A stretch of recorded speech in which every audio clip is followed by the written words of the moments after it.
Pat, can you go back again to the Pentagon military? Well, here it is. Let's get folks up to speed on this one. This is the fire. Now you can see people have moved some dumpsters, beds, couches, trash cans, and put them right in the middle of the street, and lit them on fire. Don't see a police presence. David, see a dumpster fire. Yeah, David is right there, I think, at the scene. David, are you there?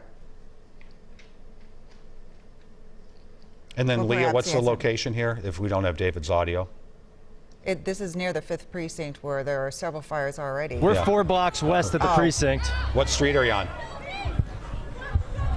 We are on 31st and Grand, 4 blocks west, I believe, 4 or 5 blocks west of the 5th precinct.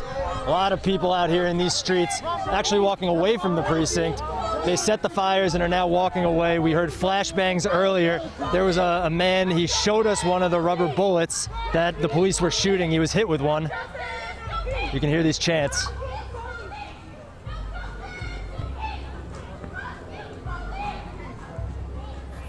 I might have lost you guys. There? We can hear you, David. We can hear you, David. Sorry about that. Can you hear us? How long has this been going on? Yeah, I can hear you guys again. How long has this been going on, David? We've been here about 5 minutes, and the fires have about doubled. The number of fires have doubled in just the short time we've been here. We also heard a man driving by in a car screaming at everyone, riling people up, saying, "We're going to Egan." So I don't know how much of a threat that is, how valid of a threat that is, but you know, these protesters don't seem to be going home anytime soon. They're setting more fires. The officers are a few blocks ahead of us, closer to the precinct. But from here, these fires are burning, blocking the street, and the officers have kept a pretty tight perimeter, it seems, around the precinct. David, is that is that a residential area right there? I don't see. I can't make out what that, if that's an apartment building over there, or are these all homes along the street?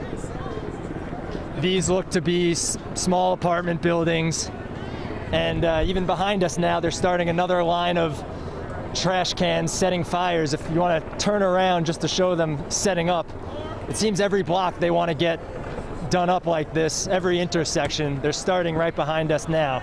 Is the strategy to block the police or block fire vehicles from coming in? Because the tragedy would be if one of these dumpster fires spreads to one of those big apartment buildings or some of these homes, and then you can't get a fire truck down the street. It would appear that, I don't know if that's their conscious strategy, but that would definitely be in effect. And any vehicle, any emergency vehicle would have difficulty getting to the precinct, at least on this street. On 31st Street, no one's getting through. Well, it's tough to watch this guy just intentionally go out of his way to go, I'm going to take this fire and spread it over here and start another fire. And do you not see any sort of police presence or anything there, David? Anywhere near there? The only thing I see is an emergency vehicle with its lights on, and that is 2 blocks closer toward the precinct, not next to us at all, though. A more breaking news banner at the bottom of your screen. Military police now ready to deploy within 4 hours if needed. A lot of this information is coming from the Pentagon. Okay. Yeah, so they're not really concerned. It looks like they're more concerned about being able to start their fire than they are about any consequences, David. Yeah, I would say that's right. And you know, there haven't been many officers around. We were driving around this neighborhood. We left that overpass we were at earlier trying to get closer to the precinct, and Nicollet Avenue was blocked off by several buses and state troopers. But once we went a few blocks west and made a wider turn, no, these streets were quiet until we got up here closer to the precinct where you can see everything that's happening. What are they yelling there, David? They're yelling expletives. They're saying F12. Well, hopefully so I'm trying to... fire trucks will make it over there in time to put that out. Yeah, that might be tough based on what we've seen. There's no doubt. I did get a tweet, though. And those dumpsters are going up now. This is a dangerous situation now. I got a tweet. I will say, a few of these protesters, they did actually come up and thank us for being here in the middle of this, covering their quote-unquote cause. Yeah, it'll be interesting to see how public sentiment plays out on this in the course of time. So,